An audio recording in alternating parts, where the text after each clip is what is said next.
Sometime later, Max and Albert are caught spying on a class that is brainwashing the women with lies about the past. Lamia asks them to sign a form so they can authorize the naturalization, but the men refuse. Albert also mentions that he won't cooperate unless they're granted freedom. After Lamia leaves, the ceiling suddenly opens and the men discover a huge assembly of women watching them. In 1991, a professor confirms that his hibernation experiment is a success after waking up a chimpanzee who hibernated for 6 months. The next step is to experiment on humans, so Albert and Max volunteer. Albert is a biologist who wants to be part of humanity's advances while Max wants some adventure and to spend some time away from his wife and daughter, who are furious with him for abandoning them. During the press conference, the professor explains the duo will be hibernating for 3 years and that there may be some risks since the human body is different from a chimpanzee's.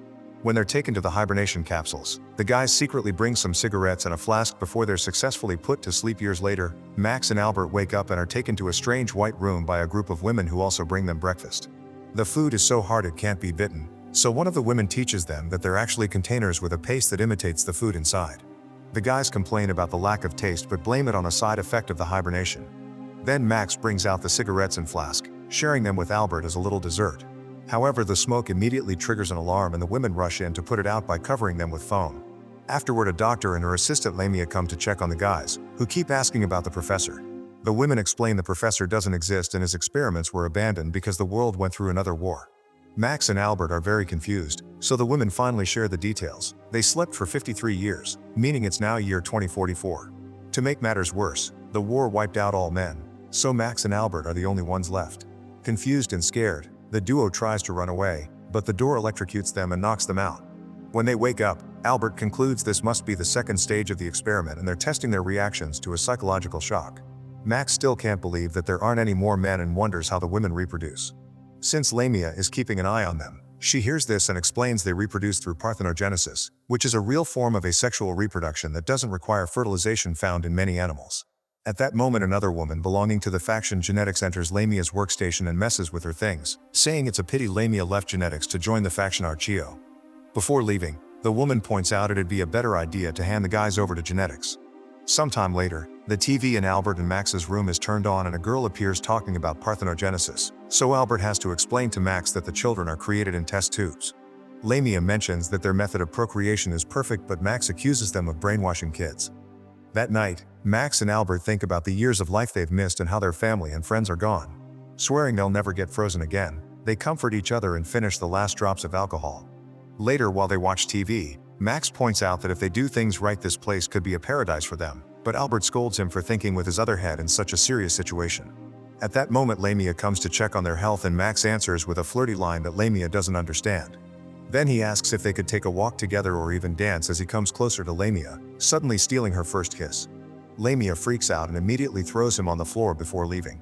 Once she's alone, Lamia realizes she can't stop thinking about the kiss and something has awakened in her. Eventually, the guys are allowed to leave the room and taken to the biosanctuary, where they find embalmed animals that were victims of radiation. They also find a tree with 2 tiny apples and eat them. At that moment, they're approached by Her Excellency, the leader of this society. When she asks the men's age, Genetics member Emma explains the guys are technically 86, but because of the hibernation they haven't physically aged. Max comes closer to properly introduce himself, but the guards think he's about to attack her and knock him down. Her Excellency tells the guards to let go of Max and teaches the men some history. It was the professor who invented the M-bomb, a chemical that was supposed to temporarily paralyze male genes to stop the war, but in the end it erased them. Max points out he and Albert can take over reproduction now, but none of the women are interested. Her Excellency points at the tree and explains it symbolizes the story of Adam and Eve so women will remember not to lose paradise. She then notices the apples are missing and furiously orders the guards to put the men in confinement. Afterward, Albert tells Max they should escape, theorizing there must be a better world outside. In the meantime, Lamia continues to think about the kiss, so she visits the elder, the only person who still remembers the old world. Lamia gives her a jar of strawberry jam to convince her to talk, and the elder shares stories about the role of men in the former society. Lamia can't help admitting there's something fascinating about Max and Albert, causing the elder to point out that Lamia must be falling in love. Then the elder asks what will happen to the guys, so Lamia explains they'll go through naturalization, meaning they'll be operated on to become women. The elder gets angry and says that's worse than death for them, mentioning having men is the last chance for things to go back to normal. Sometime later, Max and Albert are caught spying on a class that is brainwashing the women with lies about the past. Lamia asks them to sign a form so they can authorize the naturalization, but the men refuse. Albert also mentions that he won't cooperate unless they're granted freedom. After Lamia leaves, the ceiling suddenly opens and the men discover a huge assembly of women watching them. A discussion begins to decide the guy's future, but instead of a trial it becomes an argument between the Genetics and Archeo factions. Archeo wants to force the men to go through the surgery, while Genetics wants to kill them and experiment on them. While the women vote, Max and Albert come up with a plan to escape. They start kissing the guards, and the mix of shock and awakening hormones makes them pass out. By the time Archeo and its surgery idea win by one vote, the duo is already gone. They are wandering around the building, kissing any woman who tries to stop them to knock them out. Eventually they find an elevator and use it to visit different floors, where they find one weird thing after the other. When they reach an area deep underground, they discover mineshaft plus a few items on the floor like a boot, a bottle of alcohol, and a newspaper from 1993 that mentions the beginning of the war. At that moment the security team finds them, so the duo runs and escapes through a waste chute. They land in an abandoned area where anarchists live away from the oppressive regime, which allows them to enjoy forbidden things like music, dancing, and woman-on-woman action.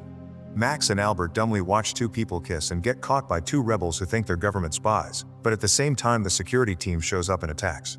Chaos ensues as the rebels panic and the guards don't know who to arrest first, allowing the guys to escape. In the chaos, the men split up but luckily find each other again at the elevator, only to be discovered by Lamia. She offers to take them to see the outside, but Max is suspicious.